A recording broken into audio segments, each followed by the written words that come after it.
Discovered in 1917, this 200-million-year-old shoe print promises to rewrite history. The enigmatic object was discovered in 1917 and dates back a staggering 200 million years. Microphotographic analysis showed very clearly that it bore a minute resemblance to a well-made piece of leather, stitched by hand, and at one time worn by a human foot. The photographs showed the stitches very plainly. At one place it was double-stitched, and the twist of the thread could be clearly seen. Countless enigmatic discoveries have been made in the past which point to the possibility that modern humans have existed on Earth much sooner than scholars suggest. Referred to by many authors as warp parts or out-of-place artifacts, these enigmatic findings push the boundaries set forth by mainstream scholars, challenging everything we know about modern humans and life on Earth. This enigmatic and somewhat controversial discovery was made over 100 years ago by an employee of the Nevada mining company, called Albertine Knapp. To be precise, in January of 1917. In an article at Creationism.org we find a letter written by Mr. Knapp, the discoverer, dating back to January 15, 1917. In descending the hill my attention was attracted by the fossil, which lay fossil side uppermost amongst some loose rocks. I picked it up and put it in my pocket for further examination, and on such examination came to the conclusion that it is a layer from the heel of a shoe which had been pulled from the balance of the heel by suction, the rock being in a plastic state at the time. I found it in limestone of the Triassic period, a belt of which runs through that section of the hills. However, there are several websites who have mistakenly deduced that the 200-million-year-old fossilized shoe print was found in Triassic rock near Fisher Canyon, Pershing County, Nevada by John Reed in 1922. The enigmatic object caught the attention of several researchers who were looking forward to analyze it. The object also caught the eyes of the media, as we find two reports about the discovery in a March 19, 1922 story in the New York Times. It would fit nicely a boy of 10 or 12 years. The edges are as smooth as if freshly cut.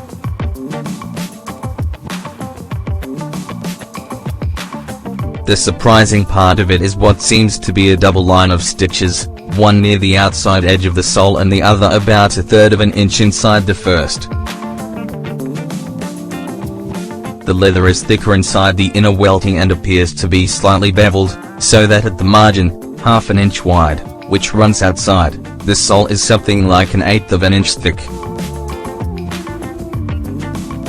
The symmetry is maintained perfectly throughout.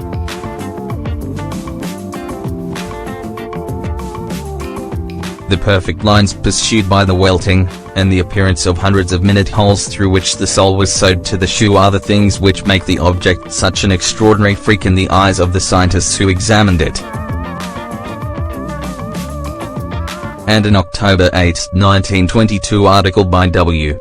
Ballou in the American Weekly section of the New York Sunday American titled, "Mystery of the Petrified Shoe Sole."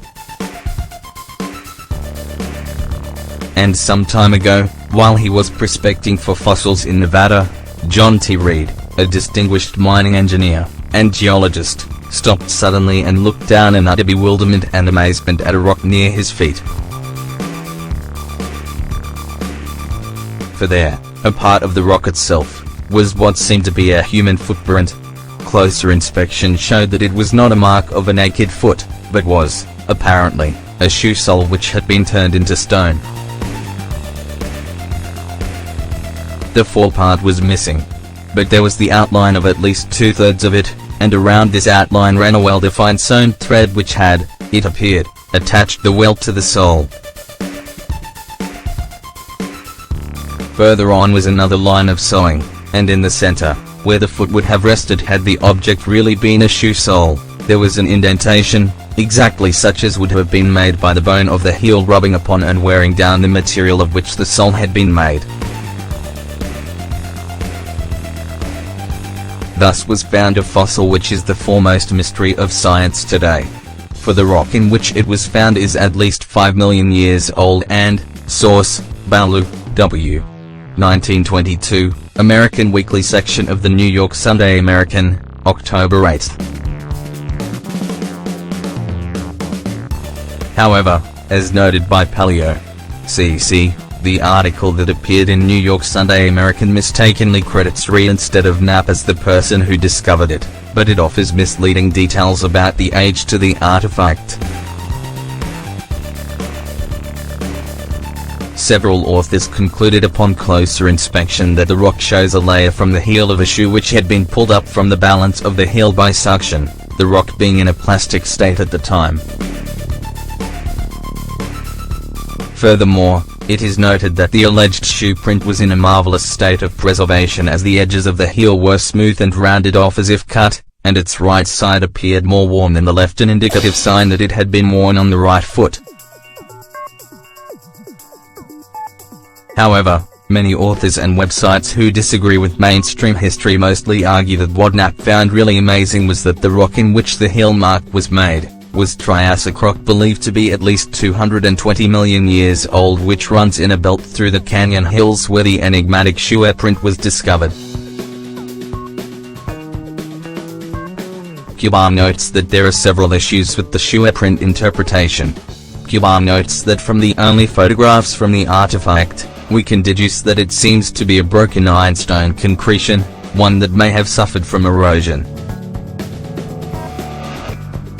Interestingly, such concretions tend to display ovoid shapes and concentric banding like the one discovered in the alleged 200-million-year-old shoe print.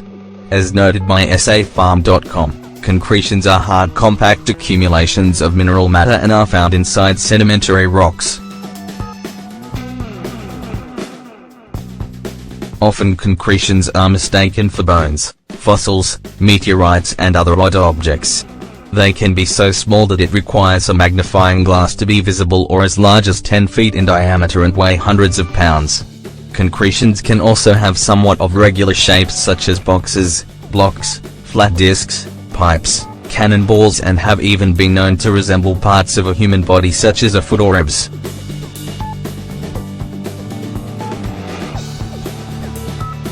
As noted in the book God or Gorilla by McCann, Alfred Watterson, 1879–1931, the Rockefeller Institute conducted microscopic photography of the print, which showed that the object in question contained the presence of 2 rows of stitching, about 133 apart, with the appearance of hundreds of minute holes through which the sole was sewed to the shoe.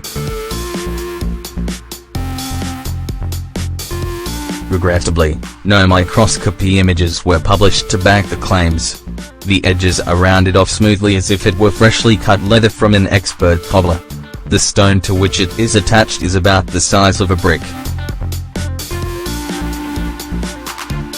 The heel and part of the sole appear, the toe end being missing. McCann 353–354. Creationsin.org states that the above-mentioned microphotographs showed very clearly that it bore a minute resemblance to a well-made piece of leather, stitched by hand, and at one time worn by a human foot. The photographs showed the stitches very plainly. At one place it was double-stitched, and the twist of the thread could be clearly seen. The thread is smaller than any used by shoemakers of today. Minute crystals of sulfide of mercury are to be noticed throughout the spaces of this fossil shoe sole, these minerals having been deposited in the long ago by waters which carried them in solution. Regrettably, the present location of the artifact is unknown, so further studies cannot be conducted.